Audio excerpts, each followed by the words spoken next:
Hola, seguiremos abordando a Sun Tzu y el libro El arte de la guerra. El primero de todos los clásicos militares que data de los años 400 y 320 a.C. Nosotros hablaremos sobre los capítulos 9 y 10 y también veremos algunos ejemplos aplicados en el rubro del turismo. En el capítulo 9, las marchas, o también conocido como la distribución de los medios. Acompáñennos.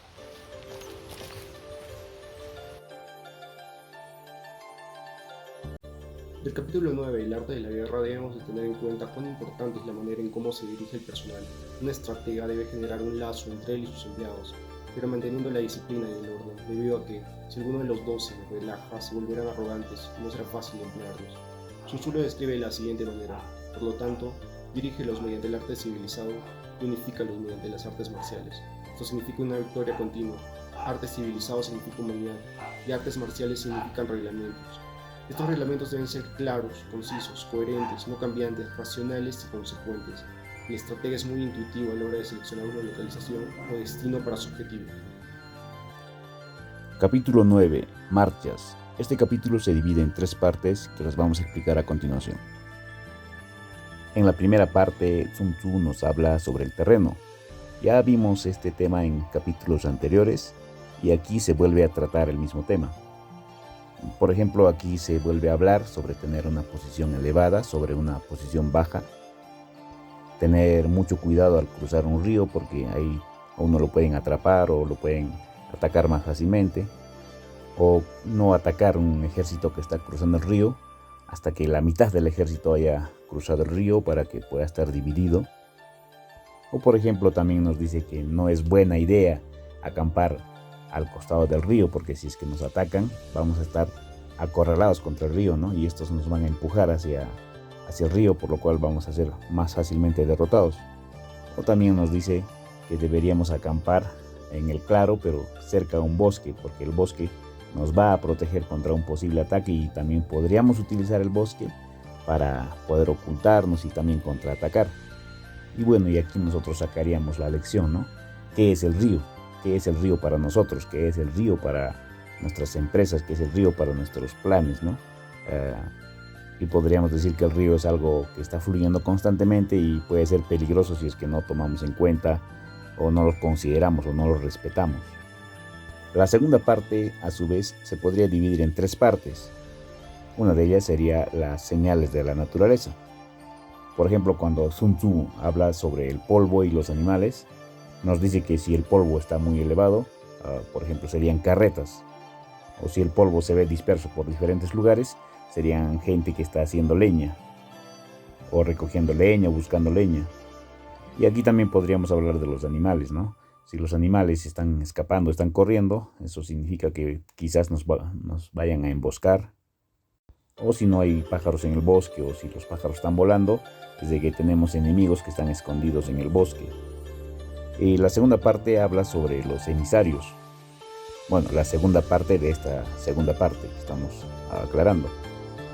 Por ejemplo, en esta parte Sun Tzu nos dice que si los emisarios que han enviado nos hablan con humildad, pero nosotros estamos viendo que el ejército se sigue preparando, entonces es posible que nos vayan a atacar.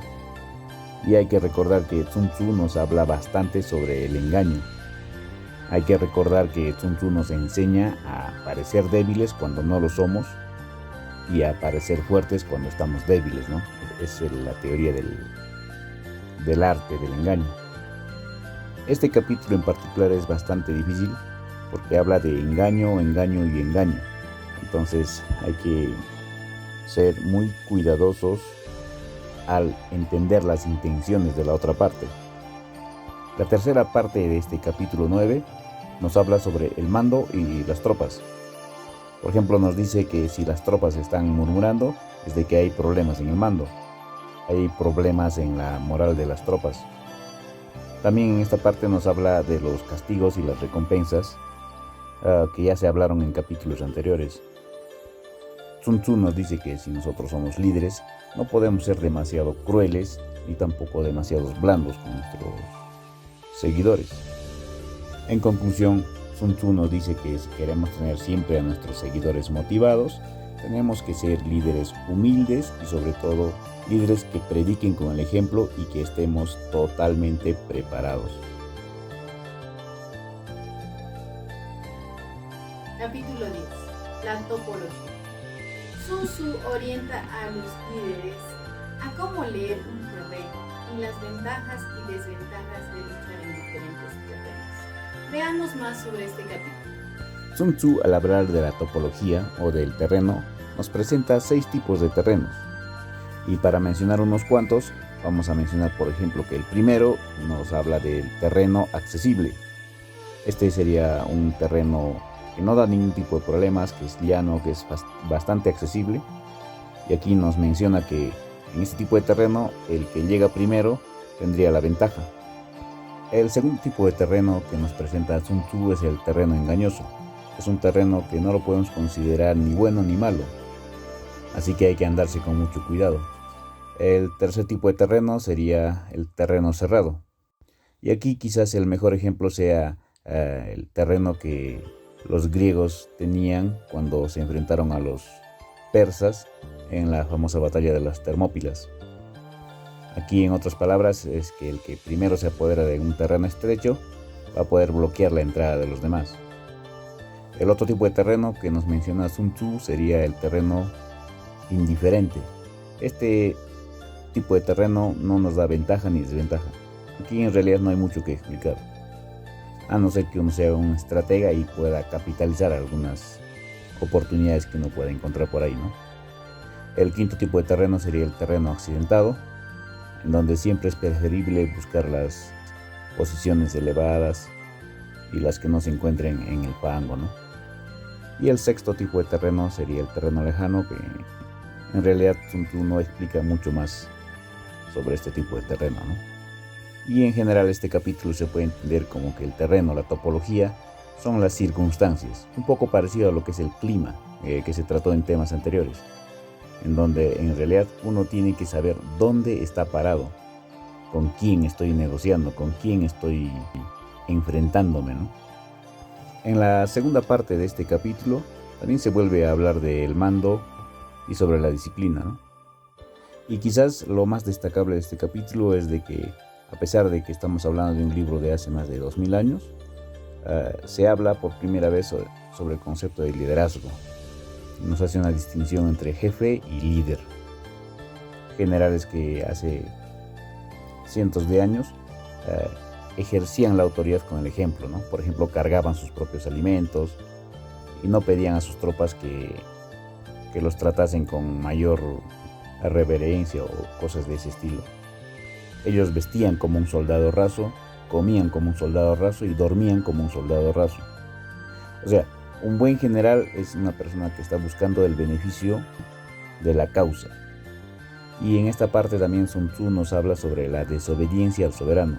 Si el soberano nos dice que debemos atacar, pero el general sabe que no debe atacar, entonces el general debe desobedecer a su gobernante.